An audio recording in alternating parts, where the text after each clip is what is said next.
Tonight on the 31 Nights of Halloween Horror, what is worse than having a cheating wife? Having to serve her succulent and tasty, juicy flesh to your customers.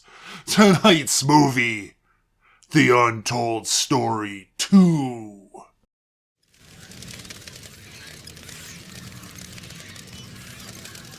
Hello everybody and welcome back to another episode of the 31 Nights of Halloween Horror! All hope is lost. Yes, all hope is lost, and you better not think you're getting it back, cause it has left the building. Ooh, now I am in a mood today. Oh my goodness. Oh man. Ooh. So tonight, we are going to go to the wonderful land of the Hong Kong Cat 3 mania with a little movie which stars another appearance by Anthony Wong. Oh my goodness, he's just all over the place now. Anyways, and this movie is a sequel to a notorious movie that honestly I have not actually had an opportunity to watch. And the movie I am reviewing is The Untold Story 2. Yes, Untold Story 2. So what is Untold Story 2 about? Well, it is something. So, we have this man who is running a restaurant, a small little restaurant, and he's got a wife, and his wife is very, how you would say, whorish. She cheats with a bunch of people, and she isn't even shy about it.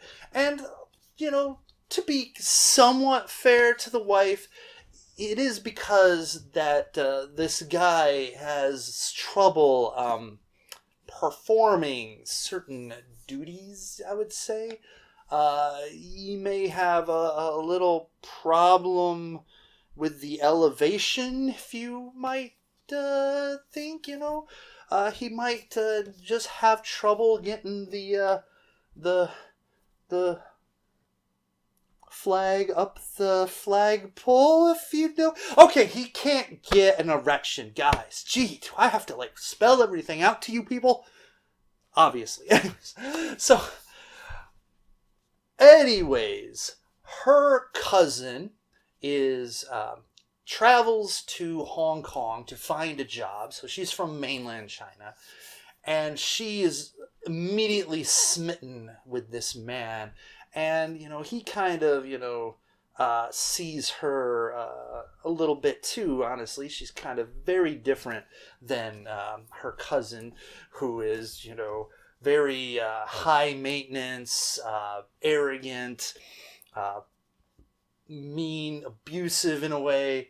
And so, of course, he's kind of like, I'm sort of attracted to a quiet, seemingly nice, kind woman. The only problem is the cousin's a freaking psychopath. Yeah, like we are introduced to her. She kind of bumps into this lady, I think like at the either the airport or train station, wherever, and she follows that lady into the bathroom, and there was a bunch of maintenance. They had a bunch of paint and whatever, and she like starts throwing paint into the stall, and then lights like this mat on fire and throws it in her, and she's like, yeah, she's crazy, she's nuts. I mean, she is yandere in all of its glory. So anyways, cousin and the man finally hook up, and she's all like, yes, I'm gonna be your final woman, and I will do everything and anything for you, which includes kill his wife and then cut her up into pieces and then serve her to the patrons at the restaurant. Yeah, so let's just say that this doesn't really sit well with the poor man, and he has a friend who's a police officer, kind of a bumbling dolt of a police officer, who is immediately suspicious of this woman. Anyways, will he be able to escape the sinister clutches of the yandere psychopath, or will he end up being served? I was thinking of some sort of culinary term and it just escapes me now. I was going to say like a la carte, but I mean, I don't know. Anyways, he'll be served for dinner to his patrons. I don't know. You'll have to find out by watching the movie. So let's get to those scores, shall we? Violence and gore. I'm going to give this a 4 out of 5. Yeah, there's a lot of blood, and there are body pieces, and a head kind of gets separated from its body. But honestly, it's not as graphic as you would think, especially coming off as a sequel for a notorious movie. But then again, like I said, I haven't watched the first one, so maybe, its reputation is a little bit stronger than what it is. But one day I'm gonna figure it out. But so anyways, it's still 4 out of 5. It is bloody, it is pieces. There are some moments where you're like, gee, there's some torture going on, so it's a solid, very solid 4 out of 5. Moving on to shock value, I'm gonna give this a 2 out of 5, and that might be my slightly desensitized self, but there are not a lot of jump scares. Some of the torture is shocking. The cooking and eating of the wife is a bit shocking, so I'm giving it a 2 out of 5. Maybe it should be a little bit more, but I'm sticking with that 2 out of 5. Moving on to plot, I'm gonna give this an average 2.5 out of 5. Honestly, we've seen this story before, the Fatal Attraction type of thing. It's you got the same type of characters. You've got the sort of like dickless, emasculated man, and the woman who's just basically taking advantage of him, taking money from the till to buy like stuff and whatnot, and he's just kind of like whatever, just run down on life, and honestly, just. We've seen that before. We've seen the bumbling detective before. We know this story, the tropes. It's not revolutionary. It's not changing the wheel, but it gets the job done. It does a decent job with the characters. You do feel for these people, and you root for the good guys and whatnot. So yeah, it's decent. 2.5 out of 5. Moving on to acting, I'm going to give this a 3 out of 5. I found the main character to be quite annoying, as well as his wife, and the girl plays the psycho cousin. She does a good job. Anthony Wong, of course, steals every scene he's in as the bumbling detective, and is great, and when he's not on screen, you sort of feel his presence missing. But anyways, still above average. 3 out of 5. Moving on to Nudity, and it's a 5 out of 5. It's a Cat 3 movie for a reason, because it's got to have lots of sex and lots of blood and lots of violence, and it does. And his wife is beautiful. And she's got a rockin' body. It is rockin'. I guess I know why he puts up with her, but then he's impotent too. So, I don't know, man. I would think that I would have trouble not performing. Oh man, I would think rabbits would be the key word and phrase for the situation, because she is awesome, and honestly, the cousin's not bad either, but man, holy crap. Anyways, 5 out of 5.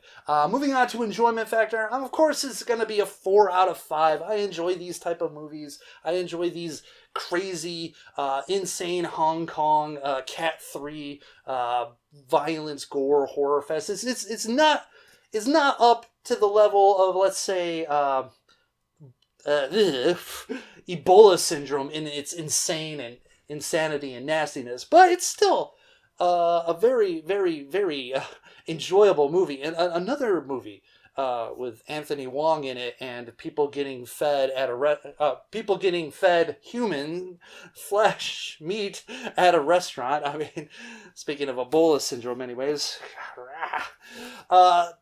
Very, very, very solid, fun, entertaining Hong Kong Cat 3 film. So 4 out of 5. My overall impression, though, is a 3 out of 5. The plot is very ho-hum. Some of the acting is just... some of the characters are a bit annoying and...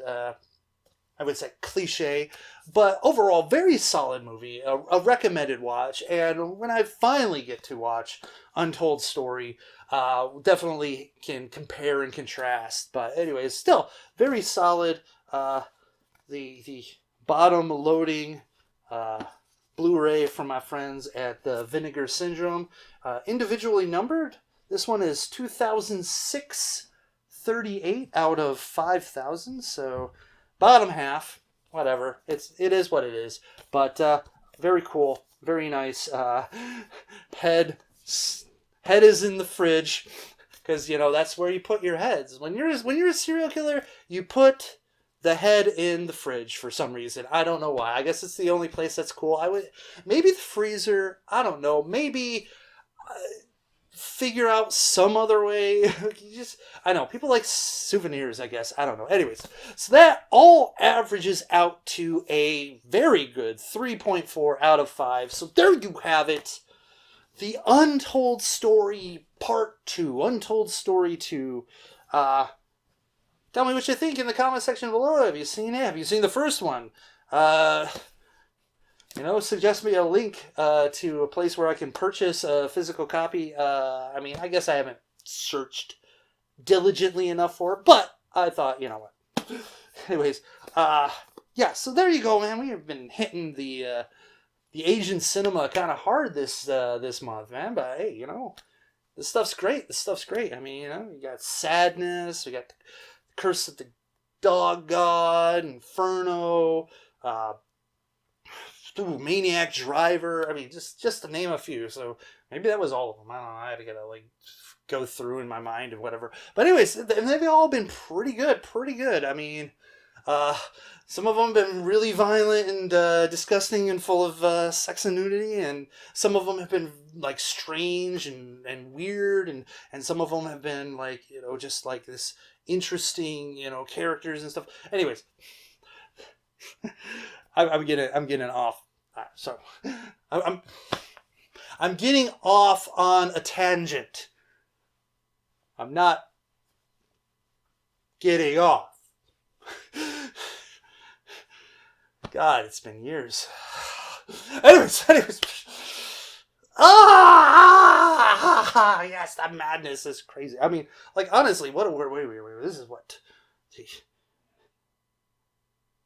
The 21st episode, we're going down the final stretch, people. Of course I'm gonna be insane. Oh my god, 10 more to go, about 10 more to go. Anyways, we are running through this 31 Nights of Halloween Horror, and thank you for watching another episode, and don't forget to rate, comment, subscribe, leave the notification bell. Tell me in the comment section below, have you made it this far? Have you made it longer than 45 seconds? Because I got a comment from someone who says I've made it 45 seconds. Wow, thank you. Bravo, thank you very much. You must be so proud that you could only last 45 seconds. I'm just that good. I'm just that good. She can only last 45 seconds before she loses her mind. Actually, that's actually probably not good. Because, I would probably...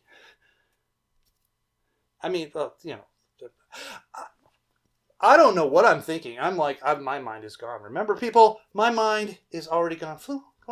Gone. Adios. I don't think, nothing else to say, honestly, except, if you got a cheating wife, just divorce the bitch. God dang it. Why can't these dickless wonders just divorce their horrible cheating wives? I mean, seriously, just do it. why do you keep sticking around and being abused? It's not like she was the breadwinner. No, you were at the store and whatever. I mean, I don't know what the laws in Hong Kong are, but I'm sure infidelity doesn't give her like half of your shit. So I don't know. Anyways, yeah. That's it. Ah.